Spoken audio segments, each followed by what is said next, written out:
for us whatsoever. Yeah, but I'm still working. I got to make sure I keep my job for another few months. All right. Well, welcome everybody. It's another edition of Peeks into the Past. And this week we're going to focus on Battle Creek Park. And you'll learn a whole bunch of stuff you didn't know, and you'll forget it. No, I'm just kidding. And my guest this evening, back this week, back again for more punishment. Kurt Thornton and Jill Anderson. Welcome, guys. Hi. Guys, folks, gender neutral folks. Good to have you. Appreciate that. Happy National Day of Racial Healing to you. Yeah. What did you do today, Jill? I know you were working on it real hard. Yeah, my son goes to the Battle Creek STEM school, and so we were doing Rube Goldberg's today. So my entire house became a marble track. We were experimenting with simple machines, and it was a rough day. Well, it sounds fun. If the presentation doesn't seem to be working, we'll shift to the Rube Goldberg. Here we go. I want to see some marbles roll. I want to see some marbles roll. That's a good idea. So we're going to have a lot of fun today talking about Irving Park, the park that a lot of people forget is even there. It's a shadow of itself, but it was a big deal at one time. And you know, I actually took some liberty and added a slide today that we didn't have in there. It's not that radical of me, but of course it'll help when I get the to advance. There we go. Oh, maybe I didn't add the slide. So nope, nothing happening. Yeah. Now here it is. So maybe the slide that I added, or I thought I added this morning, and maybe we didn't get your corrections in either, Kurt. So it's my fault. But the slide I added was this newspaper about the headline about 1915 could be one of the greatest years. Let's make it the greatest year in Battle Creek history, or something like that. And a lot of the article was about the parks that were in the planning phase, Irving Park being one of them, and just how much excitement there was about that. And I think that's one of the coolest things about this story, is that this is like a huge point of pride that was talked about for a long time before it ever came to fruition. And I think it's really cool to listen, or I'm sorry, to read some of those accounts of all the planning that went into it. And so we're going to get a little taste of it tonight. And we're only doing one park. We could do a whole series of parks, and maybe we will if we live long enough. So Battle Creek has a lot of parks, so we can really go through this. It's like, yeah. Well, to get people situated, should we start with this photo, this slide of this is from the Calhoun County GIS. Yeah. And could we? But I think we have started with this. Well, here we are. So in that purple looped area there, this was back at the turn of the century, the last century. It was pretty mucky. This was real swampland.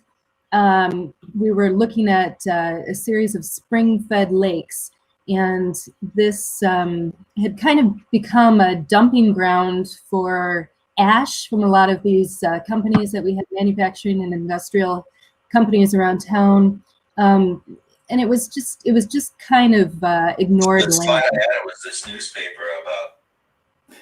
That's you, Matt. It's my phone. Well, I'm hearing voices. My house is haunted.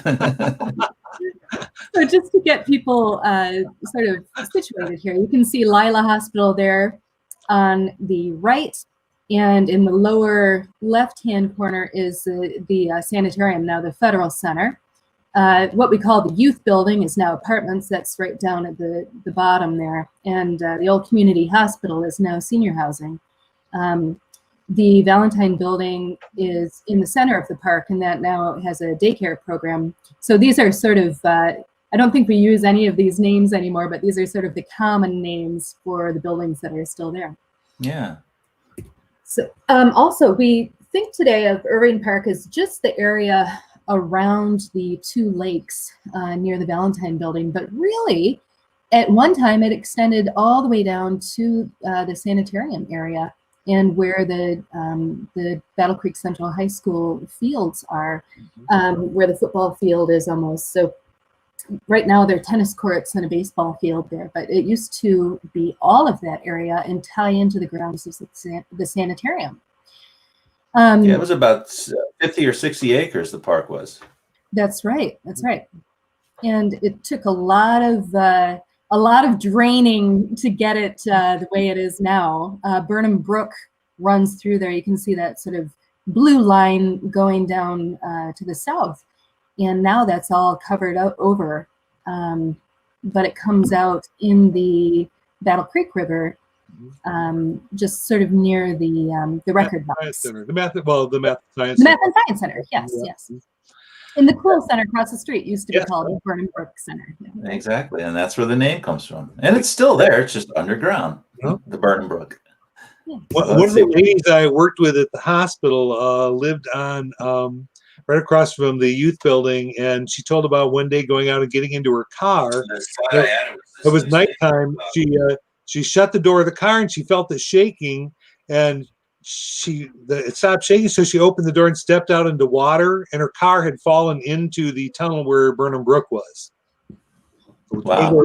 Fascinating stories. I hadn't shared it with you, but Lois Bennett was her name. She was a cook at the hospital. It's like, but one of those fascinating stories, because she didn't realize the brook ran under there until that happened to her. So yeah. Well, so now we're looking. Go ahead, Jill. Go ahead.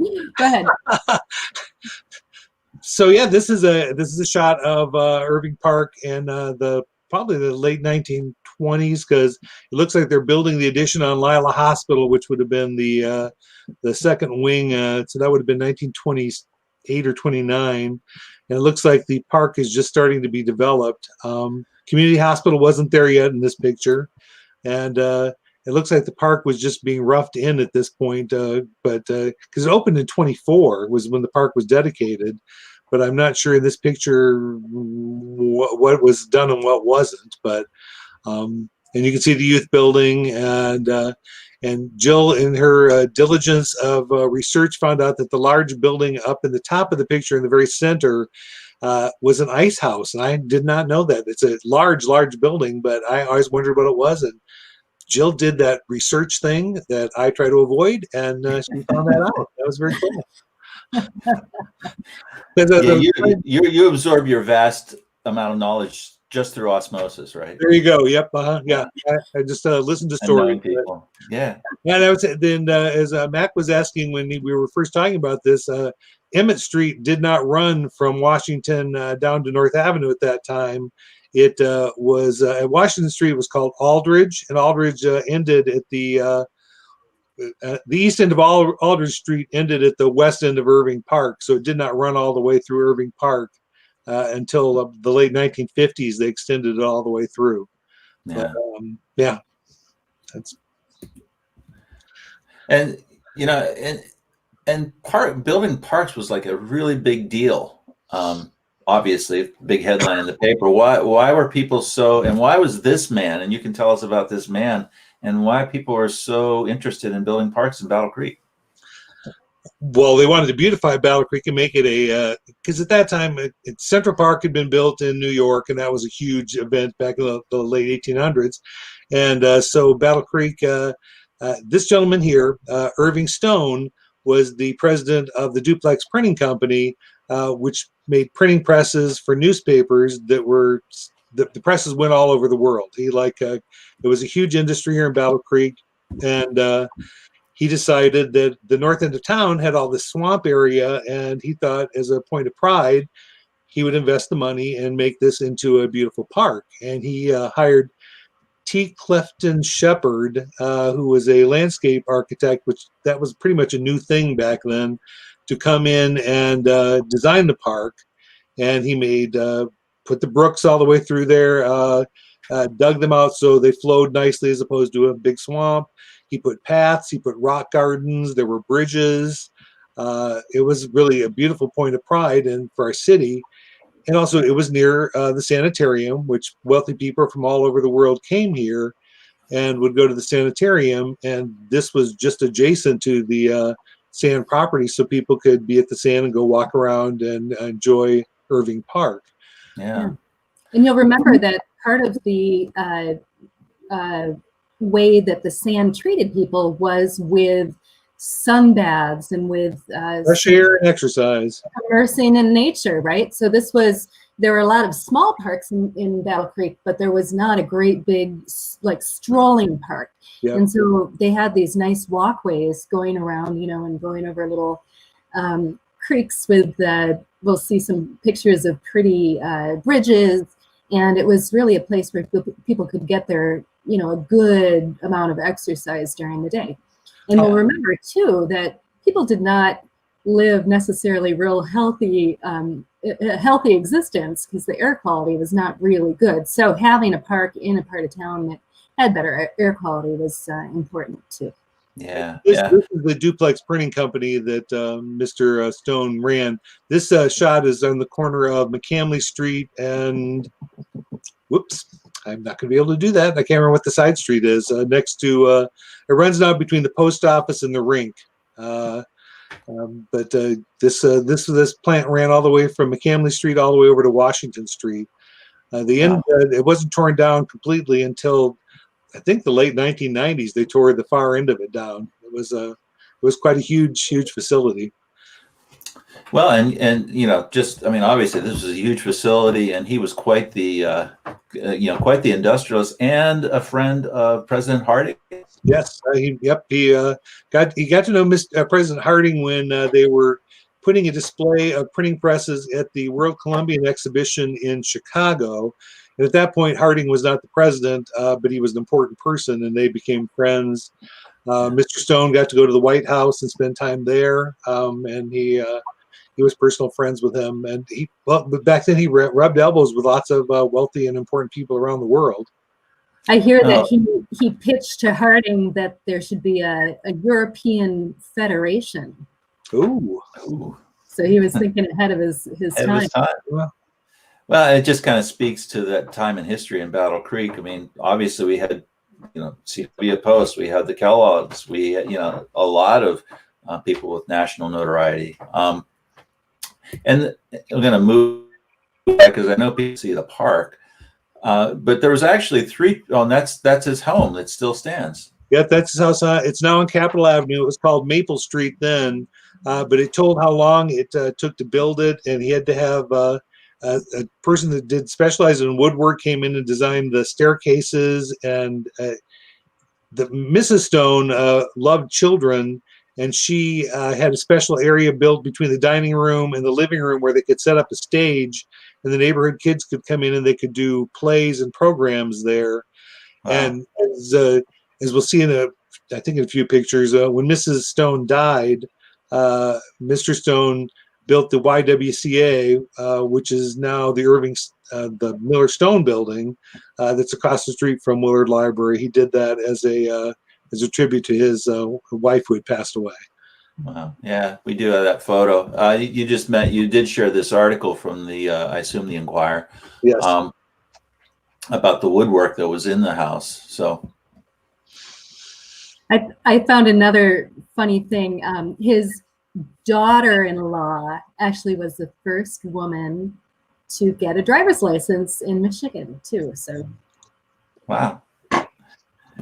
And there's what we today refer to as the Irving Stone building, named, I'm sorry, not Irving Stone. Miller Stone building, pardon me. Named for obviously Mr. Stone and also the Miller Foundation, yes, or Albert Miller. It used to be the YWCA, and now is used for adult education. And actually, I run a few programs in there every now and then too. Back in the day when we all got together in person, right? I remember that. That's history.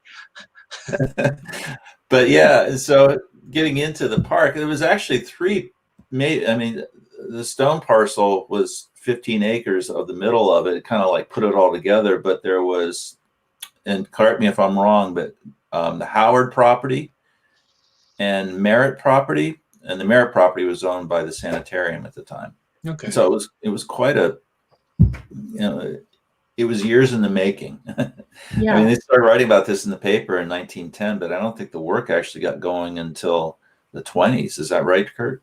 I believe so. Yeah. Well, because this picture says 1919, it looks like they're just starting to dig out the area to put the brook through. So yeah, and that's Burnham Brook. Yep.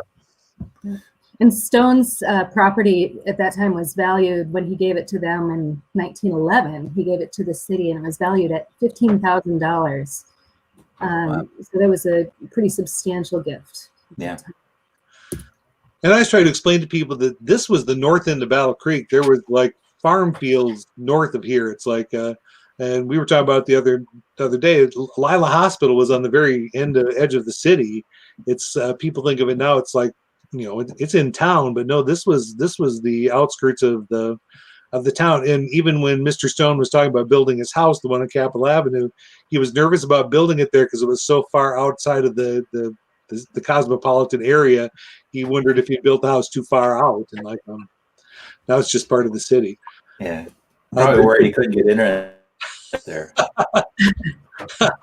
I like how he freezes as he says that. This picture is looking from Irving Park over North Avenue towards where KCC would be, on top of that hill off in the distance. And you can see it was a swamp in this picture. Yeah. Yeah, I read some articles that people did go ice skating out there, but it wasn't very safe and it just wasn't very attractive. But it was highly desired, and so one of the main objectives of having the park there was to have some really nice ice skating areas. Oh, okay. Yeah. So this is more of the undeveloped park. I mean, the land itself, obviously these are old black and white photos, but it's beautiful. I mean, just in this picture, actually, in the very center right, you can see the walking bridge. The eventually would have went over Emmett Street at that point, but that has apparently been constructed. Because I was surprised in this picture, because once again, you provided these, and these are great, but it shows them developing the park and putting the brook in and stuff, but the walking bridge was already over there. Yeah. And as I was telling them earlier, when I was in elementary school, you couldn't go visit in the hospital. You had to be 16 years old or older. So our parents would let us stay outside. We'd go over that walking bridge and just have a blast watching the cars drive underneath.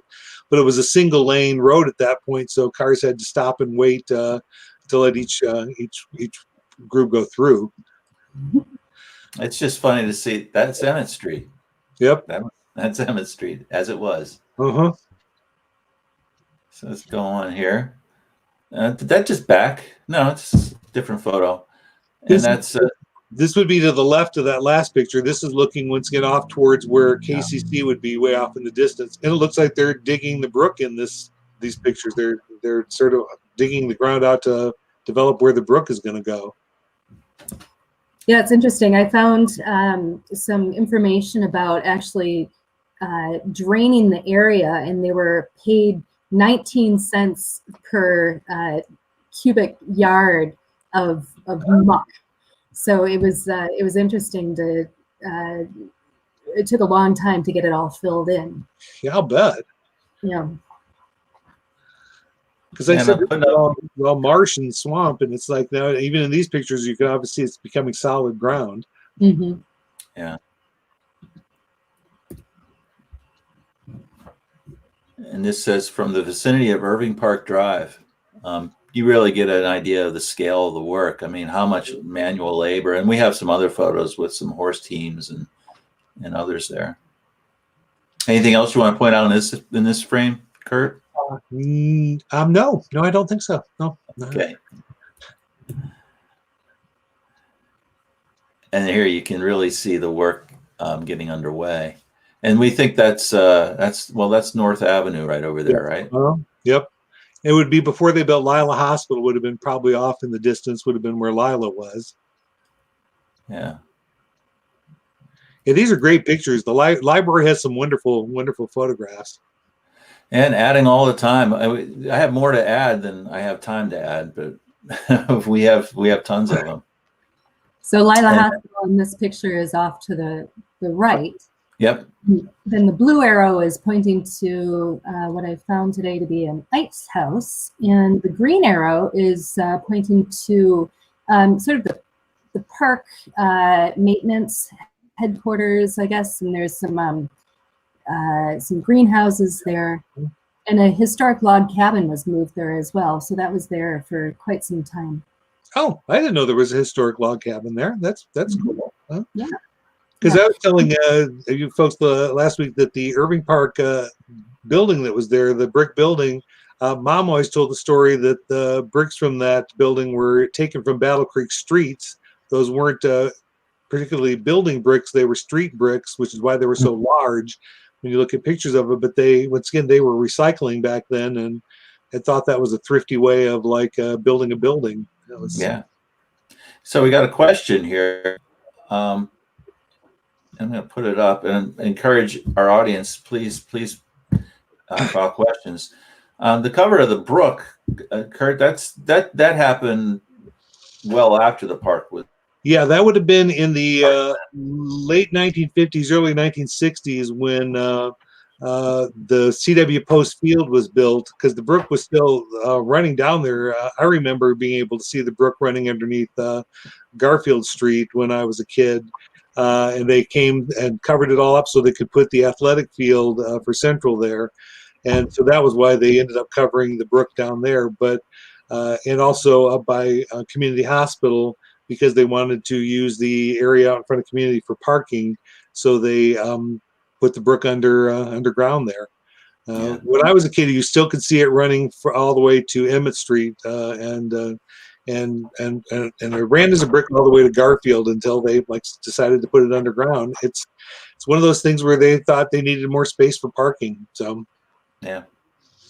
Well, one of the things that this speaks to, and you talk about a lot in the archives when you read it, is managing water and drainage was such a huge challenge. It was a challenge to having Michigan settled in the first place. And it's why we have a drain commissioner who has the only person that can assess property. It's like one of the most powerful positions in government. It is the water wonderland. That was the whole thing of it. Yep. Yeah. And there's the ice house. Oh. Yeah, just a little more information about this. I just thought this was so interesting. It was 4 stories high. It held 6,000 tons of ice and sawdust. And when it was torn down, it had to be, when people just had refrigerators more commonly, there was 10-year-old ice in the bottom of it. And it also had a stable comprising 40 ice house horses and all of the wagons that it pulled around. And they also had a tool barn that was associated with that. There was a big fire there in, I think it was 1925. So that was interesting because they had they had to actually suck water out of the lake to put out the fire. And the horses were all freaked out because of that, but they didn't lose any. And also I found a neat article from 1914, where the ice house, and this is an article from June in the middle of the summer, and the ice started melting and sliding and took out the side of the ice house. So they propped it up with telephone poles. There was so much pressure on there. So they were really happy because they were able to save the ice for the rest of the summer, and then they were able to rebuild the building later. See, this is the cool thing about history, because I didn't know any of that, and Jill found that out. That's fascinating, because I always wondered what that big building was, and I thought, well, how odd. It's like, because it's a humongous building, and now makes so much sense that they would use the ice from the Spring Lakes to store there. That makes so much sense. Yeah. Yeah, and of course that was only one of the ice houses. There's also one down at Old Red Lake, and I'm sure near each lake there was probably another ice house. And I'm sorry if you said it and I missed it, Jill. I'm trying to manage the technology here too. But did you get that research out of the newspaper archive, or that came from the Willard Library newspaper archives? So yeah, if you go Yeah. to the local history section of the website, you can find great articles like that one. Good That was a plug. little gratuitous Good plug. question, you know. Good plug. That was good. No, Well, I've been Little Rugby studying. does have such cool stuff. They have such cool resources. I'm so glad they're available. It's amazing. The newspaper archive is really special. I mean, we have genealogy people come in, we have had in the past, and they just, oh my goodness, you know, that you have this. Every newspaper that had been, well, almost every newspaper that had been published in Battle Creek since 1844, you can find on our website. Yeah. So, Well, you have that great way you can look up phrases and stuff. I'm just amazed by all that. It's just that's very cool. yeah, So, yep. it is cool. So here we have constructing the drives and the rustic bridge in the foreground. Uh-huh. That'd be Walter Avenue. That would be the Walter Avenue Bridge before they built the stone one. But that's the Walter Avenue Bridge that would go up. Walter Street would go up to the left where the horses on the left are. Yeah. And the ice house is off there on the right. Yeah. It's amazing. Now everybody's going to know about this ice house now. No one knew before. No, Jill, you scored a good one there. Well, there are two kinds of historians. There are those who know a lot, and there are those who can research. I don't have the memory, really, to be a true historian. Well, as I told you, I can just make stuff up. Oh, sorry. There are three times. There we go. Huh? And I would believe you, Kurt. Believe anything you say. And this picture is of Walter Avenue later, obviously, when they had built the stone bridges and stone walls throughout the park. And Walter Avenue is going up to the left. They're going up the hill. To me, what's amazing, if you go out there in the summertime, sometimes you can see the very top of that bridge because they didn't tear it down. They just filled it all in around it. So you can still see the stone wall where the bridge was. Plus, over on the left of this picture, there's the only stone wall still left in the park is still there. It's really cool if you stop and ever get to look at it, but it's not along a walking path now. No. And that's the location now. That's a picture. Yep. There's the stone bridge off, or the stone wall off on the left is that original stone wall. Huh. How about that? I took that picture just 2 weeks ago. See, that's like one of the great attributes of the park these days is that it has a great frisbee golf course on it. So it goes through that area there. And I'm one of those doubters that thought that was the dumbest idea I'd ever heard. And it's great. I go walk in the park, and it's great to see people out there. They're having a great time. Yeah. Because I thought no one's ever going to use this, and they're out there all the time. I think it's great to see people. It really did revitalize that park quite a bit. Yes. Yeah, it really did. And this is one of the lagoons. This would be in front of the youth building, looking over at what's now the Federal Center, but at that point it was the sanitarium. But the lagoon was this. They were these beautiful reflecting areas, and how peaceful and nice it was. It was just a beautiful place. Yeah, it is beautiful. Oh, I wanted to mention about the golf course. I mean, that won Chad Curtis a George Award for helping put that in. So that was a huge deal. George Awards, everybody knows what that is, right? Mm-hmm. Yeah. And another beautiful photo. Uh-huh. And there's those lovely smokestacks that they have now taken down. Thank goodness, because they were sort of an eyesore, but that did get the smoke out of people's blasting in their faces. It just went off into the air and slowly went all over the town. Just went away. Yeah, there we go. Because I'll have friends we'll be over watching a baseball game at Central, and they're going, I'm going, this used to be a lake, and they're like going, no, it didn't. I go, yeah, there used to be a lake here, and they're going, no, it didn't. And I go, yeah, really? I'll bring them a picture, and they're going, that was a lake, and I go, yes, it was. Yep. Yeah. I mean, at some point in this show, we'll talk. I mean, this is such a really beautiful, majestic park. It's just amazing. It's a shame, honestly, that it's not still here, and it's in all its glory. Uh-huh. And obviously a wintertime picture. It's like, and a summertime picture. And someone said, is this picture upside down? And I said, no. It's just the reflection is darker than the actual picture. But no, this really is right side up. But it's good. It was just beautiful. Yeah. And there, one of the benches in the park along the walkway. Oh, yep. I found out some more information about the city landscape architect, T. Clifton Shepherd. So he did this park, and he, when the Depression hit, he actually resigned. And then they brought him back on. So maybe when they could pay him better, or I'm not quite sure why. It didn't say why he had resigned.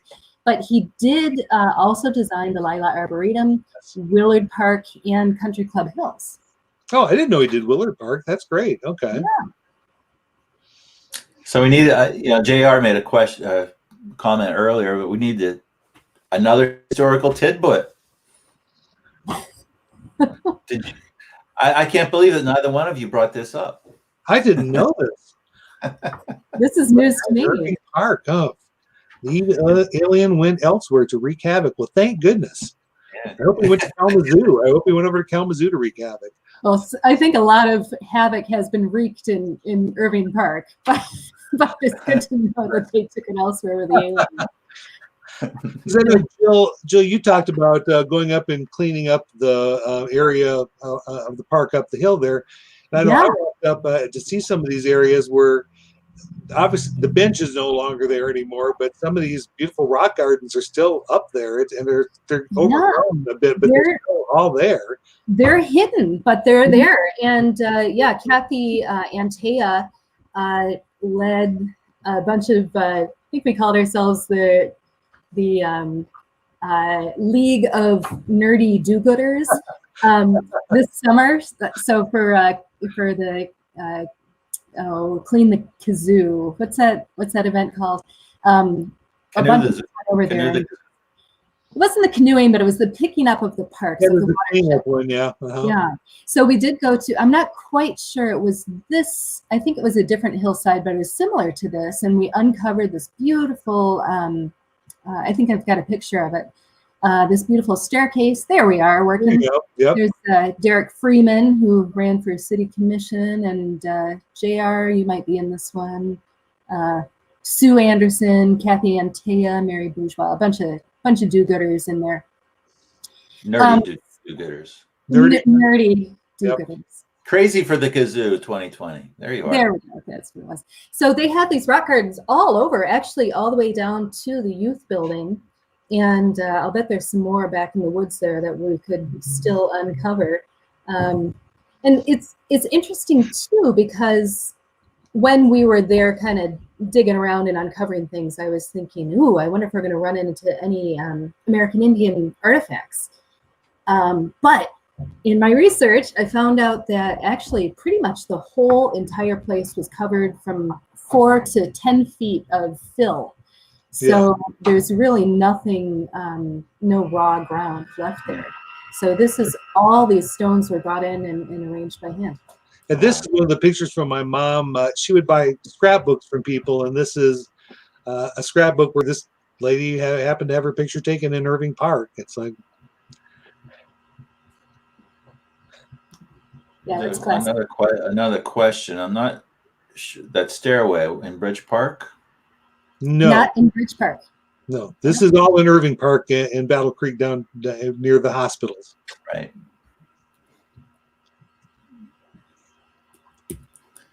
So more cool photos from somebody's scrapbook. We don't know who, right? No, Mom just bought these and would go, look at these pictures of these kids playing around in Irving Park, and you're going, these are great. It's like, because the community did use it, because once again, this was before television, and God forbid, before the internet. And kids had to go outside to play. They couldn't play indoors. They had to go outside and interact. I think I see a Pokemon Go game on there. Isn't that a kid just looking down? And so some people, Karen Todd is talking about how their families use the park. Karen's another good nerdy do-gooder. It is still a beautiful park. Uh-huh. It is still. Yep. So nice photos. So we got some more. We have about 70. So I don't know if we can do them all. Yeah, I just love that little photo. Yeah, these are perfect for senior pictures. You're right, Karen. But in the 60s, people didn't go to the park. They were nervous about the park. It was a sort of seedy area to go into back then. But yeah. in this picture, we commented community hospital, and Jill pointed out the history of it. They built community hospital, but didn't finish it off initially because they ran out of money. So in this photograph, you can actually, in the community hospital, you can look through the windows and see all the way through the building. They had not finished the building at that point. And it's hard to see this picture because of the exposure, but I think the bank buildings are off in the distance, but they're hard to see in this picture. But yeah. They'd asked for pledges in 1928, 1929. And then when it was time to build the hospital, not everybody could pony up because the Depression had hit. Yeah. Yeah. But I like the wooden fences. I mean, the work they did on this, once again, it wasn't just a fence they threw up. They actually did some craftsmanship in how making the park really picturesque. Yeah. That makes you wonder about the park budget and how many people they had working for the park system then, because I know now it's we're pretty slim with our number of people working in the park system. Yeah. Because I'm partial to this picture because actually if you blow it up, I can see my house way off in the distance there. It's in the background of this picture. But this would have been 1926. Lila Hospital was just being finished. You can see that they haven't finished the grounds out in front. The ground is all torn up. But the hospital was just being completed. I went up and tried to take a picture from this spot. And I did. You can see the rocks, but you can't see anything else because the trees have all grown up and you can't see the hospital. You can't see the pond. It's just grown up so much. But people keep commenting to me about how the island in the pond there is sinking. And I said, well, it's part of nature. I mean, they go through cycles and the water raises and goes down. In this particular picture, there's a land bridge that goes out to the island. Where they were doing plantings on the island, but yeah, this is a real. And your ice house is on the left there in this picture. Yeah. Did have one question. Was the CCC involved at all? No, this would have been before the Depression. This would have been in the 1920s, so they hadn't started the projects yet. Those departments. It's too bad though, because that was perfect timing, and they did an awful lot of work. They sure did. And, yeah. Another look at the community hospital where my son was born and where Kurt was born. Where I was born, yep. Huh? I think they have a plaque up. I'm not really sure. And that's the bridge over Emmett Street. Is that correct? Yep. Like I said, that was the one we used to go play on when we would be out, not being able to go into the hospital. But of course, and we talked about that back in the late 50s and 60s. Apparently, it was okay for kids to just be out by themselves having a good time. You didn't have to worry about it. But like I said, it was a single lane bridge, which is why they had to remove it when they put Emmett Street through here. They couldn't have the bottleneck of people not being able to get through that area there, so they removed the bridge. Which there's still that really steep hill by Community Hospital that goes up to their parking lot. That's where the bridge was. Yeah. There's just a nice postcard. Mm-hmm. We're not entirely convinced that it's really at Irving, but that's certainly one of the bridges. Looks like. Yes, that looks like. And I was looking through the pictures after we talked, and it's like almost every one of them had they all were these wooden bridges, but they all have a little different stylized railing in them all. Yeah. They were craftsmen that put these things together. Well, and again, this was a project that captured the imagination of the city and the imaginations of some of its most illustrious, and influential people, and so it was really. I mean, there's another shot of that, and you can see the scaffolding. It looks like underneath it. Yeah, it looks like they're building the bridge in this picture. That's very cool. Once again, Willard Library pictures. Those are cool. Yeah, it's hard sometimes to keep in the front of our minds, but Battle Creek was really an international destination, and people were coming here from all over the place to go to the sanitarium and to take in treatments and explore the area. And people's families were here, and also when it was the military hospital too, there were a lot of families that would come here and they need some recreation and activity. So looking good was a really important function of the parks. Yeah, absolutely.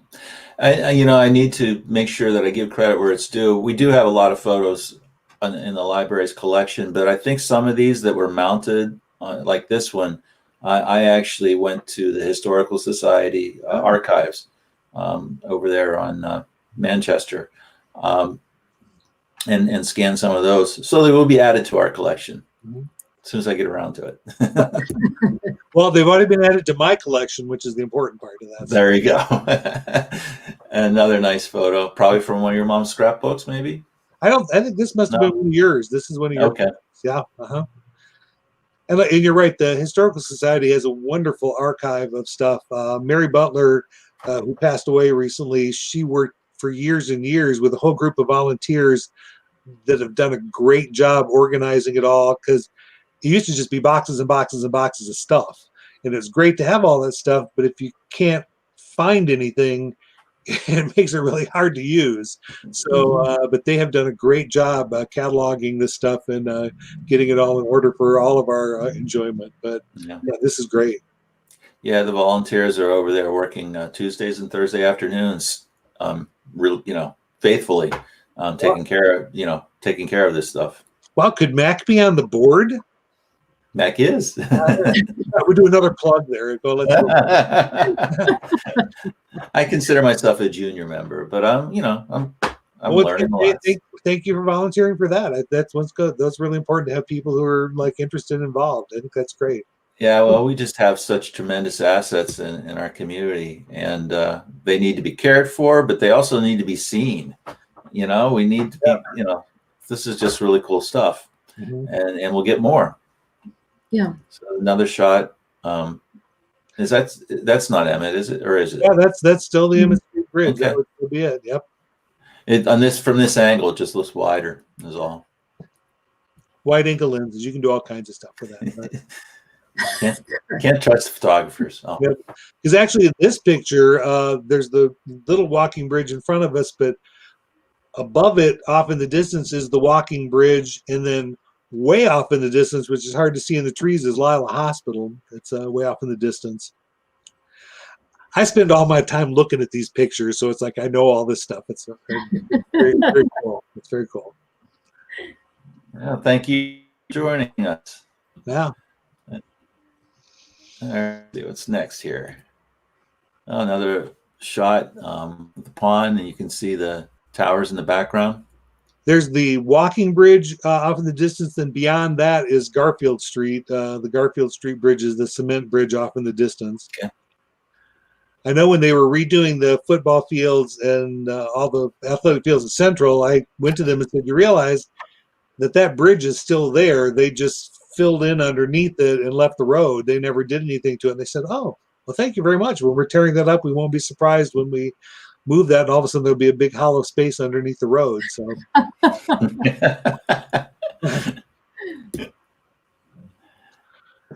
and there's some folks enjoying walking underneath the walking bridge. Yeah, they were missing the exciting. The exciting part is walking over it, but. Yeah, this is another one of those pictures Mom had from a scrapbook. I can't quite figure out what the lady's doing, just getting out of the car in the snow and walking around by the bridge. But once again, just like you said, it shows people they loved going there. It was a place to go and enjoy year round. Yeah. She needed snowshoes, but whatever. She did, or at least galoshes or something. But another beautiful shot. This would be from Garfield Street, looking back at Community Hospital, and there's a dog swimming in the lagoon there. This makes me think that there's a dog, but there aren't hundreds of geese and ducks like there are now. And I know usually when you ask, for a landmark, it's not a living thing. But when people ask about Irving Park, typically the response is, "Oh, it's down where all the ducks are." And I don't know what the history of, but those are domesticated geese out there mostly. Yeah. Do you know anything about that? All I know is that back in the 60s, they talked about trying to get rid of them because they were an issue. because I go walk around the park, and they used to have a rose garden down there, but it was really difficult to go walk there because you had to keep looking at the ground Right. because geese leave things that are a mess. So and plus they're really mean sometimes. You have to really. I talk to them really nicely when I walk up to them, but they are not always the friendliest. Mhm. Kind of But granted. suppose if you keep feeding them, they stay, and then they don't fly south for the winter because we keep feeding them. Yeah. And I still think it'd be a great way to feed the homeless is to get rid of some of those geese. Oh, I knew that would get a reaction from Jill. I was waiting to I'm see. sorry, did my jaw drop? It did. It did. So this picture is over where where the Valentine Center and Goose Barbecue Pit will be. But no, sorry, this is where the Valentine Center is over over in the north end of the park. And Clark Valentine was City commissioner, and he was my substitute teacher at Southwestern and Battle Creek Central. He was a really great teacher.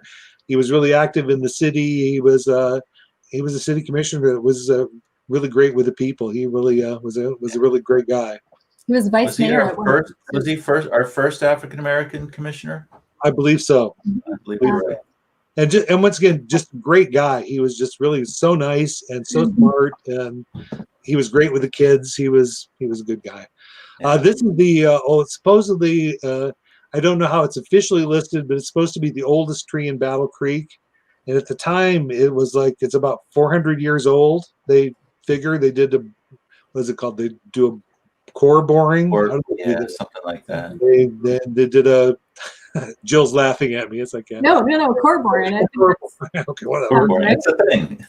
Yeah, and the tree is still there. It's still next to Emmett Street. When you go down there, it's still sitting there, and it has a stone marker next to it, and it tells about it. So, I thought that stone marker was the next slide. I I did thought too. I had a date. Maybe I picked up the wrong. You just can't trust the host, I guess. I know. I tell you, the Willard Library is great, but sometimes the host. Yeah, yeah, a tree's there, and I thought I read way back. It was in the early archive it was 300, so it'd be around 400 now if that was accurate. And so the next one, and we did a couple of comments, one from JR, and then another from Linward Gray about the pastime skating in Irving Park, and I didn't have a photo, and Kurt came up with this one for me. I can't get over how. And there's Daphne Fairbanks. Yes, skating. I can't get over how big the pond looks because when I went skating in it back in the 1980s, it seemed like it was just a small area, but look at all the people. It is quite a huge park here, a huge skating area, and the brick Parks Department building that was, you can't see in this picture, be off to the right. The back of it went all the way down to the level of the lagoon, the water, so people could go over there, and there was a warming house, and you could get hot chocolate and get warm over there. But it was once again, it was a great pastime for people in Battle Creek to go skating. As I was telling them, when I skated, the nurses had to go over because I worked at the hospital. We'd go after work, and I'd get up on the skates. I could stand up, but I couldn't skate forward, so they had to push me around on the ice. But it was fun. Now there are a lot of skating in Battle Creek, but people liked this because there were actually lights and music into the evening, so you could stay sort of, late into the dark evenings, and it was a great place to congregate. Yes. The things that insurance and lawyers have taken away from us, right? Liability. That's what everybody always asks why they don't do this anymore. And I said, well, because you could fall through the ice. It was the ice wasn't always even, whereas now you can go down to the rink and the ice is always perfectly flat and always kept clean. So, and they also have insurance for people if they fall down. So yeah. A little comment from Linda Lake about the CIR office being at the lagoon, and they sold duck food, and so neat. Let's see. I think I have another. Yeah, this is just a clip from the newspaper. Linda Nobles, 5. Discover skating isn't as easy as it looks. I could have told her that. That could have been me. That could have been me. That's just how I looked when I skated. Except I was on the ground much more often. I was on the ice much more often. And there's Karen sharing her fear of the ice as a child. Or maybe an adult, who knows? And yes, it's in Battle Creek. Battle Creek. This is at Irving Park. Of course, like Bill mentioned before with the geese down there, probably if you went down to the park now to skate, the geese would probably attack you if you tried to skate out there, unless you had bread with you, and then they'd still attack you. So it's like... Yeah. And I gather that there used to be a lot of tulips. So we had our own little tulip festival, maybe? Yep, they had quite a tulip plantings down there. And that's what they did with the greenhouses. They would actually dig up all the tulips and then put them in the greenhouse and store them over the winter and then go back. I think that's how it works. And they replant them in the... I'm trying to remember my tulip list. Or do you have to plant them in the fall and then wait till the spring? I can't remember. Oh, we need a tulip expert here. So that shows the Parks Department building in the background that once again went the back of it, the lower level opened up onto the water level so people could use that as a warming house. Yeah. I want the car, actually. I want the red. It's a nice little car. Yeah, I like the picture of these. I don't know if it's like Easter or something, and let's put Grandma out in the tulip bed. I hope that's nobody's grandmother who's watching. It's really nice we have the picture. Thank you for the picture. It's like... Now, this is how Irving Park was, and I remember it. They used to have the Irving Park Art Fair. They used to have the art center would have their art fair here all over the grounds of Irving Park, and people would set up booths all over, and you'd walk around the lagoon and like be able to buy art. And this would be taken from North Avenue, looking towards the west end of the lagoon where the bridge is. Oh, there's the white oak thing. There's your flag. That was a white oak. 1547. Wow. I wonder how they got that exact. That's pretty narrowed the date there. It's like, yeah. Somebody counted all those rings. What is it? The Battle Creek Garden Club did that in 1930. That's once again, that was very nice. That's very cool. Yeah. Please cherish it. That was a nice thought. That was good.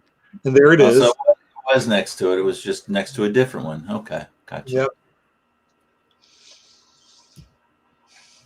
And there's the youth building.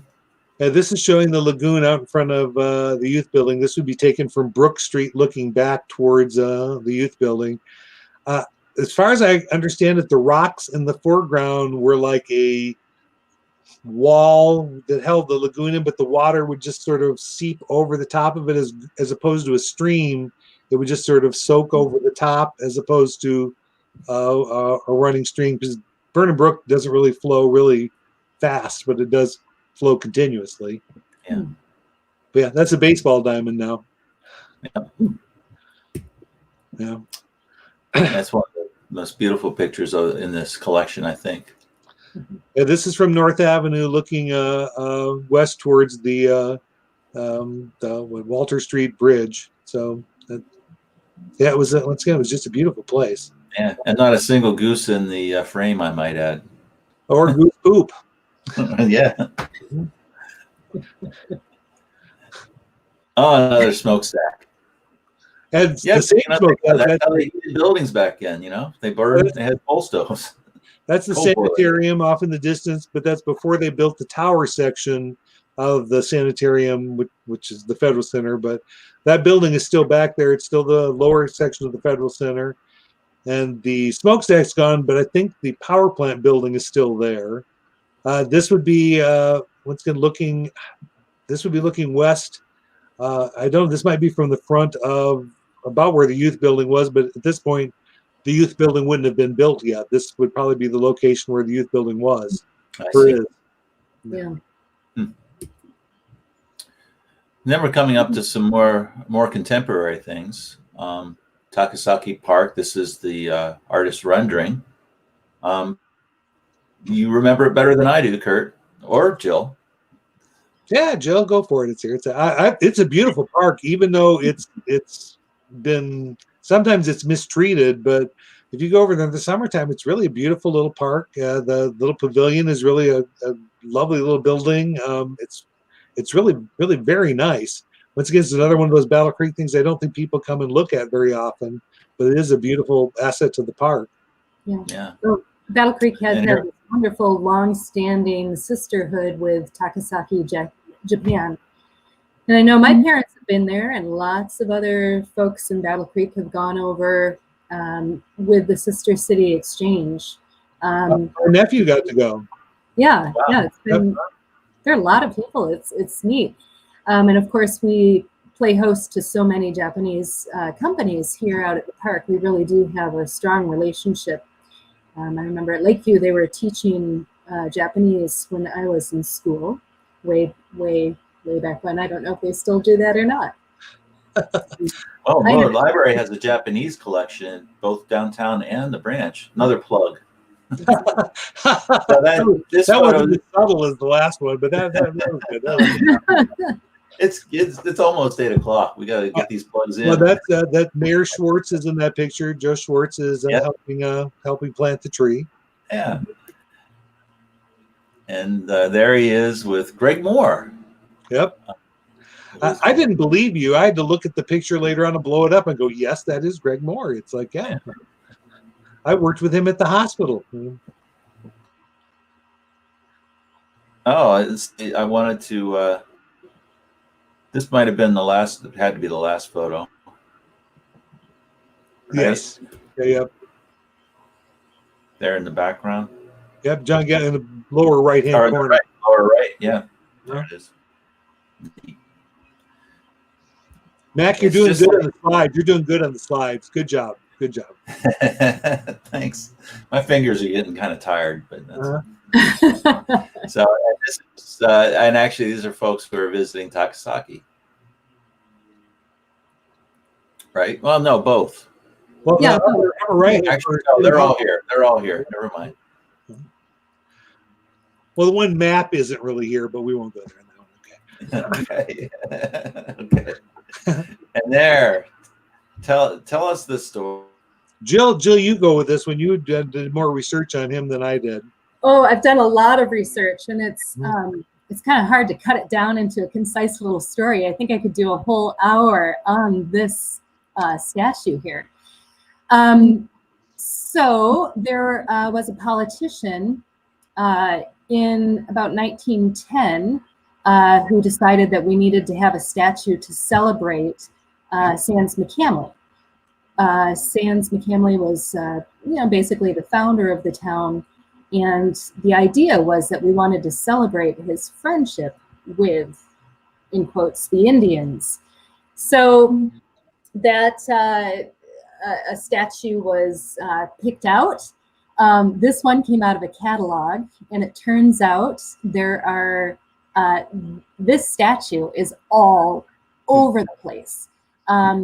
So it is not a person who's unique to the Battle Creek area. This is not, it's symbolic, but not of a certain, it's just a random American Indian looking guy. Mm-hmm. So that's what we had. So eventually this was, he was erected in the McCamley Park, which is over by the Cool Center now.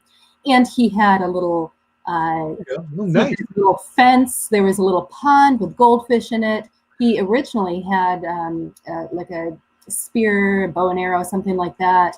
And a lamp coming out of his head. Yeah, and they decided to put a lamp. I don't know. It just got weirder and weirder. And eventually, when they put in some other statuary at the park, they moved him over to Irving Park, where they didn't have to, they didn't have to think about him so much. At that point, they painted him. He was stolen. He was beheaded. His weapons were stripped of him. he got repaired, and then they thought, well, we've got him off his block. Let's take him over for the it was called the Trans Miss Championship at the country club. And so they had him stood up there, and somebody stole him and put him in Gogwak Lake. And I mean, the poor guy has just been mistreated. And if you go to the next photo, He's almost been treated like we have treated the Native Americans. So yeah. Well, one could say that. Yes, sure. Just did. I just thought this was so interesting because on the left, that is him in his they called him Old Sandy initially. So there he is in the park in front of the Cool Center. Then they moved him over and painted him. So that's what he looks like more or less today. That second one there. The third one is actually Old Ish in Ishpeming, Michigan. And then there's another one in Schenectady who looks just the same.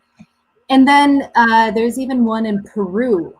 So now what I thought was interesting is these two on the left are the same statue, but they look very different. And that's because over time, pieces fell off, people stole things, his head came off, they soldered it back on. So his head is at a different angle, and it's hard to even tell it's the same statue. So all that being said, there's a life, there's a future for our friend there over in Irving Park, and I guess it'll be up to some talented historians and city professionals to figure out what's going to happen with him. So. Well, let's dump it on the city professionals. Yeah, and there should probably be a lot of input from the tribe on this as well. Actually, yes. Yeah. Yep. Yeah. So we'll see what happens. Mm-hmm. This article I sent you when I found Kolb Park, which is where KCC is, was not initially part of Irving Park. The Kolb family owned it, and they were donating it to the city to be an extension of Irving Park, and they planned on it being as this article says, a year-round sports center, which needless to say never happened. But if you go over to KCC and look at the sign out in front, it'll say Keller Community College in Kolb Park, which is the first time I ever realized it had a different name. But yeah, they had plans to really make that quite a place, but once again, that fell through. But luckily, it was a great place for KCC to be constructed.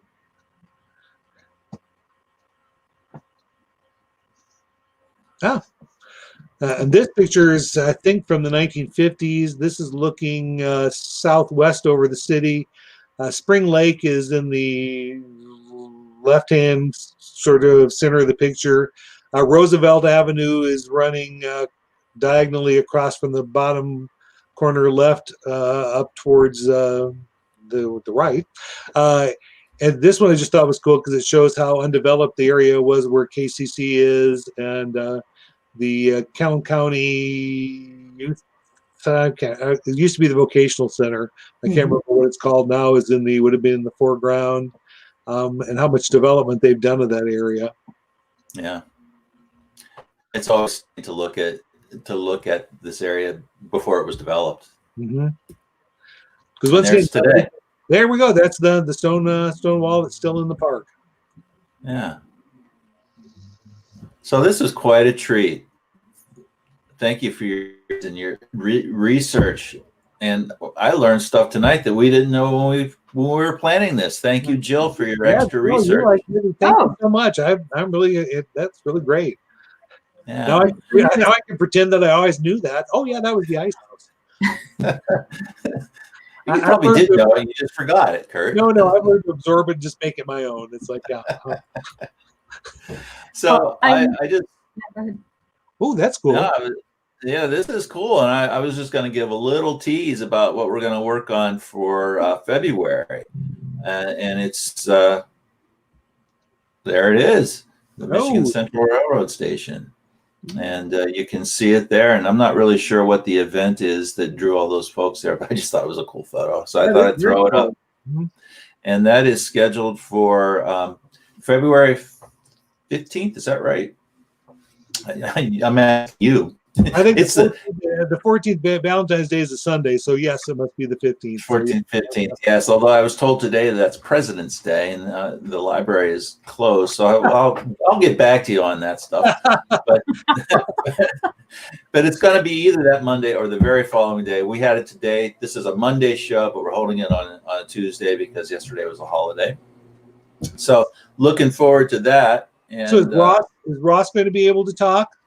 I think that we need to reach out to him and ask. And if he can't be available, we might reschedule it. But that's the plan right now. And I've gathered photos. We need some more, so we'll be planning on that. And we're getting ahead of ourselves here. We're planning a little further. And the following month, guess where that is or what that is? Well, it's the museum. It's Kingman Yeah, Museum, but the collection at Kingman. that's in the old #1 high school building. Yep, exactly. Yeah.